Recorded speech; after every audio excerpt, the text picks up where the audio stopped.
सुकेश चंद्रशेखर ने तिहाड़ जेल में बैठ के सिर्फ एक मोबाइल फोन से 200 करोड़ रुपए हड़प लिए और Nora Fatehi and Jacqueline Fernandez जैसी बॉलीवुड की कई सारी एक्ट्रेसेस को डेट किया। थेरानोस की को-फाउंडर एलिजाबेथ होम्स ने अमेरिका के सबसे इन्फ्लुएंशियल लोगों से पैसे उठा के she became the youngest female billionaire. Steve jobs ने 2007 में एक इवेंट में आईफोन लॉन्च करके एप्पल को दुनिया की सबसे बड़ी टेक कंपनीज में से एक बना दिया। एंड इलॉन मस्क ने अपनी कंपनीज के through space exploration, payments, transportation, artificial intelligence जैसी काफी सारी इंडस्ट्रीज को हमेशा के लिए बदल दिया। अब इनमें से कुछ लोग फ्रॉड हैं और कुछ लोग विजनरी, बट क्या आप जानते हो कि इन सब में कॉमन क्या है? वो कौन सी एक स्किल है जो ये सब लोग पोजेस करते हैं and that has changed their life. Video को अभी पॉज करो एंड कमेंट्स में लिख के बताओ what is that one skill. I will count till 3 1 2 3। It is the skill of persuasion and influence। अगर आप दुनिया के सबसे बड़े विजनरीज एंड लीडर्स को देखो या फिर स्कैम आर्टिस्ट को भी देखो, इन सबके पास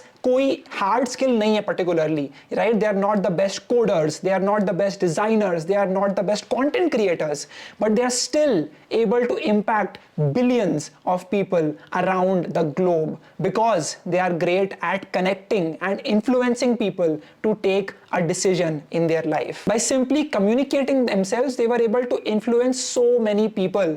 But sadly, आपका कॉलेज, आपका स्कूल या फिर आपका कोई कोर्स ये स्किल आपको नहीं सिखाएगा। बट अगर आप ये एक स्किल को सीख लो, you can make a lot more money in life, have a better career trajectory, and you can influence anyone to do whatever you want. अगर आप किसी जॉब में हो and you want a raise, अगर आपको किसी भी रिक्रूटर को कन्विंस करना है कि आपको हायर कर ले वो, या फिर you want people to buy what you have, you need to be great at influencing people. And that is why इस वीडियो में will be talking about 5 such things that can help you become better at persuading. Number 1 is to develop a personal connect with anyone.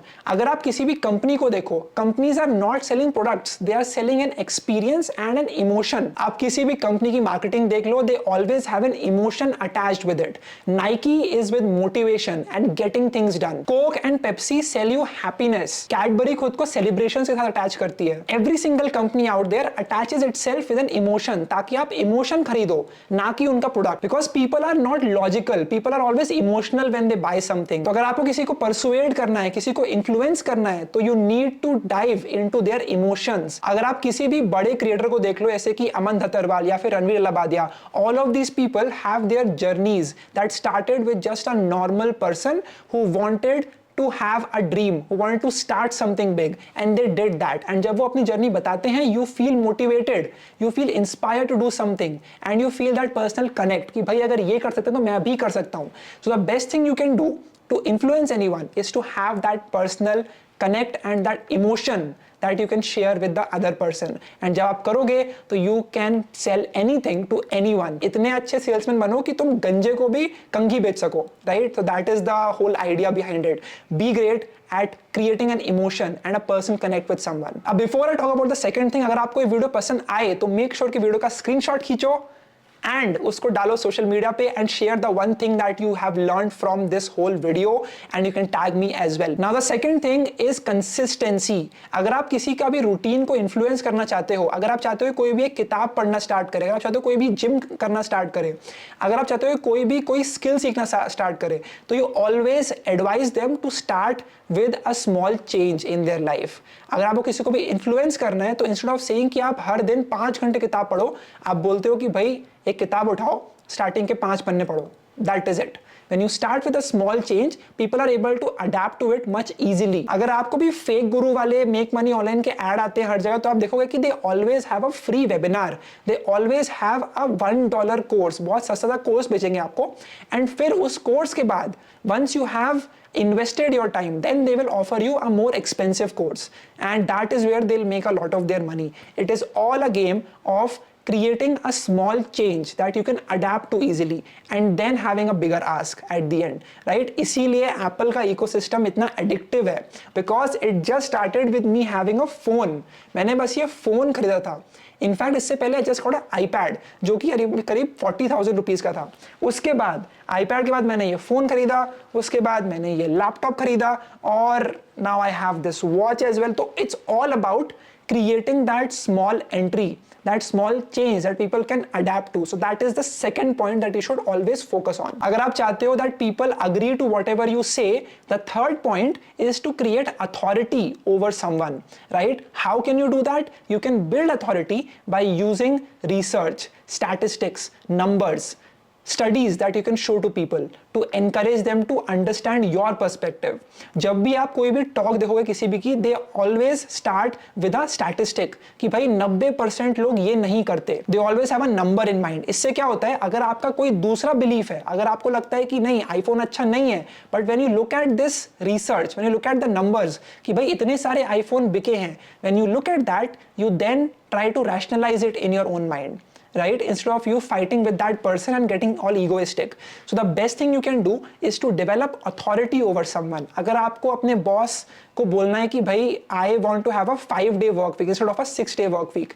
तो instead of you debating it with him or her, the best thing you can do is to show research कि भाई जब भी आप अपने employ को 5 दिन या फिर 4 दिन काम करने का बोलते हो तो प्रोडक्टिविटी बूस्ट होती है. So then you are talking logic with people, and that is when they're able to answer you in a better way. So always focus on the numbers that you can share with people, and that is how they'll be able to be more agreeable with you instead of you just debating कि नहीं मेरे को यही चाहिए यही चाहिए यही चाहिए, right? So always focus on building that authority. That is the third thing you can do. The fourth thing is social proof. अगर मैं चाहूँ कि आप सब जिम करना स्टार्ट करो तो मैं आपको बताऊंगा कि भाई 80% लोग जो जिम स्टार्ट करते हैं वो लाइफ में ज़्यादा खुश रहते हैं, वो लाइफ में फिट रहते हैं, they are able to have a better social life. तो जब मैं आपको बताऊंगा कि इतने लोगों ने ये किया है तो आपको भी करने का मन और ज़्यादा बढ़ेगा. Right? That is why whenever you see someone going to college, आपको वो बोला जाता है कि भाई इतने सारे बच्चे कॉलेज जाते हैं फिर ये डिग्री लेते हैं और फिर ये उनकी लाइफ होती है. Then you can imagine yourself in that experience, right? So this is the power of having a social proof with you. So always focus on talking about what other people have done through your product या फिर through whatever you are selling, and then tell people to do the same. And they'll be able to agree to you in a better way. अगर मैं चाहता हूं कि आप freelancer बनो तो I will talk about how the average salary of freelancers is X and how the salary of a software developer in a job is Y.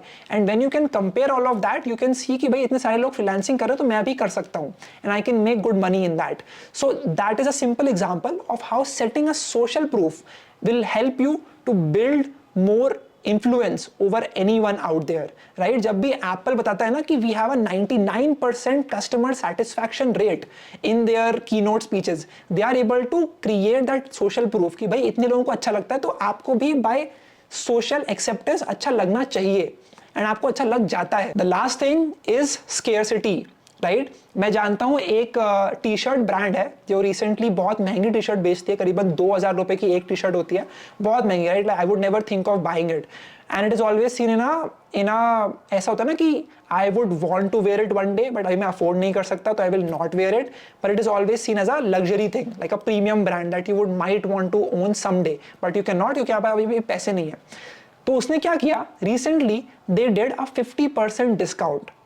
Now, when it is in scarcity, it has a higher perceived value. And जैसे ही उसकी price 50% कम हुई, which is still 1000 rupees, which is still 3 times the average cost of a t-shirt on any online platform, people bought a ton of it. जितनी T shirts वो पूरे साल में बेचते थे उन्होंने उतनी टी शर्ट केवल 24 घंटे में बेच डाली, because they persuaded people to buy it, because it had a limited discount, it had a limited sale event, and that is what you need to understand. At the end, people put a higher value on anything that is scarce or in limited supply, and if you point out the unique features of whatever it is that you are selling and you put a sense of urgency कि भाई ये अभी तक के लिए ही available है, then a lot more people would want to buy it, and that is how it all works out. So these were some ways in which you can influence people to do whatever it is that you want. Make sure that you go out there and implement it in your own life. जाकर सबसे पहले document करो अपने Notion में या फिर किसी भी notes app में, and then see how can you implement it in your own life, right? It can be maybe influencing someone to become your freelance client, it can be to work with the company that you've always wanted to work with, या फिर whatever you want in your career. If you learn this skill, you will only get better and see exponential results in your career and in life in general. Thank you so much for watching this video. अगर आपको ये video पसंद आई तो make sure that you share it with your friends and make sure that you implement this in your life as well. You can tag me on social at Ishan Sharma 7390 and I will see you all in the next video. Bye bye.